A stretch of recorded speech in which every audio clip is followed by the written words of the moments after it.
Speaking of weather, have you heard about this? Statue of Liberty in New York hit by a big lightning bolt on Wednesday.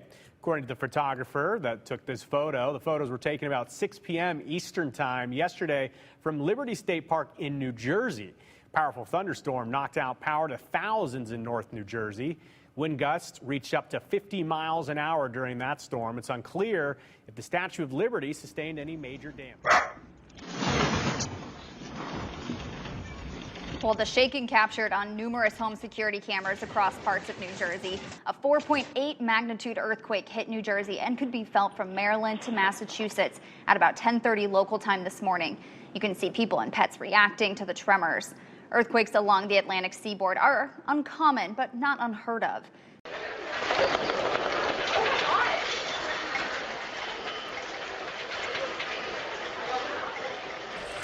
What the is that? What the hell? I'm having an earthquake. Holy f***. What the f***? Did you feel that? Well, in New York City, residents saying the earthquake left visible signs on the city. I was just laying in bed and suddenly it pushed me to the side and I thought, oh my God, bricks. We felt the floor shake, and I said, what is that? We're not over the subway. And she said, oh, I wonder if it was a quake. There was no reported damage or service disruptions to the New York City subway system, and no reports of injuries or major damage to any infrastructure. Women stood in line for 3 hours to make use of it. Schools normally form a spine of protection for children, a place where children can seek humanitarian services and normality.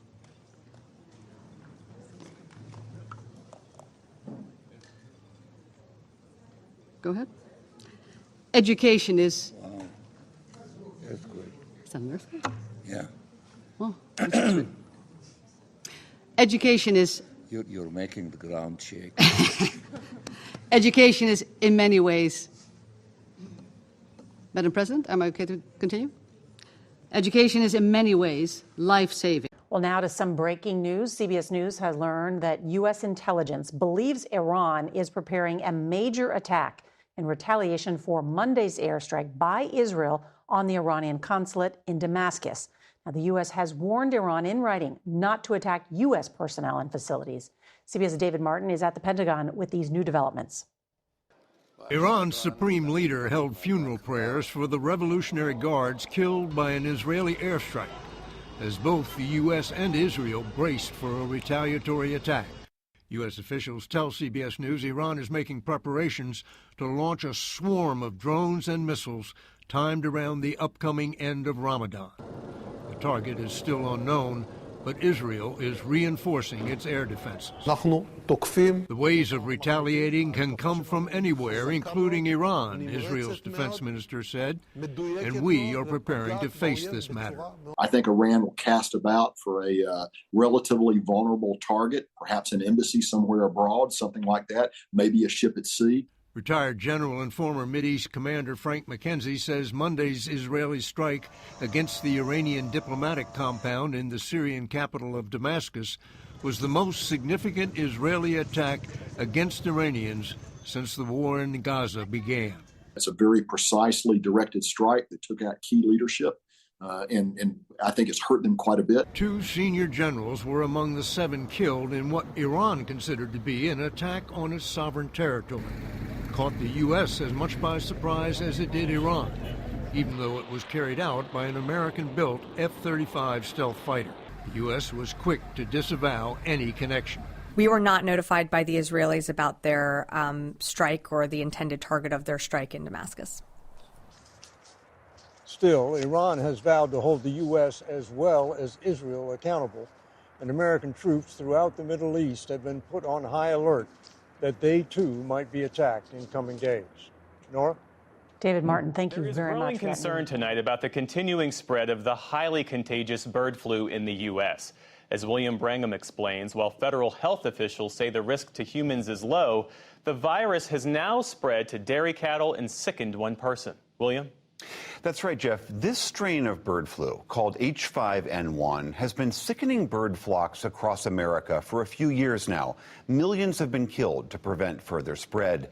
Yesterday, the country's biggest egg producer halted productions when chickens at one of its facilities got sick. But this virus has also been infecting mammals, most recently dairy cows, in 5 different states. This week, a person in Texas tested positive after working with cattle. He's had mild symptoms and is expected to recover. For more on this virus, we are joined again by Jennifer Nuzzo. She runs the Pandemic Center at Brown University's School of Public Health.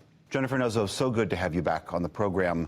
Dr. Mandy Cohen, the head of the CDC, says the risk to humans from this virus is low. They're monitoring it, and there's no reason to worry at this point. Is that where you come down? So I think it's true that the risk to the general public is quite low. And I think it's also important that we continue to monitor this virus to make sure that doesn't change.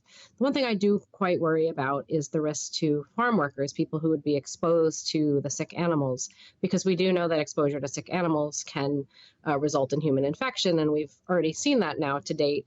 In 2 cases in the United States, the most recent one being in a worker that worked with sick cows. So I do worry about protecting farm workers, but for the general public, the risk of contracting this virus is currently low.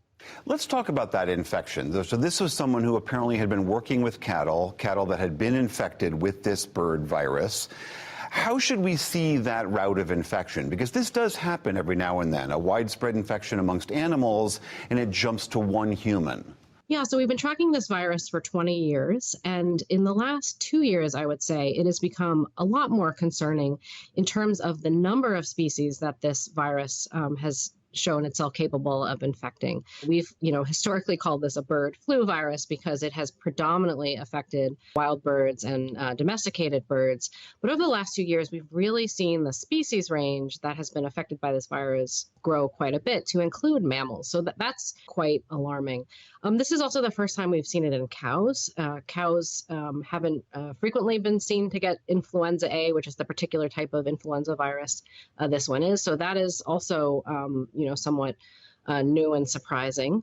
But we have in the past seen humans that have had direct contact with sick animals get sick. It doesn't happen all that frequently, but when it does happen, it's quite concerning because in many of these cases, that infection has been quite deadly. Fortunately, in the most recent case, the infection has been quite mild. In fact, the symptoms are a little bit different than what we have typically seen in the past. The sick worker had, conjunctivitis and eye inflammation. And so while we're glad to see a mild infection, we don't yet understand why that is.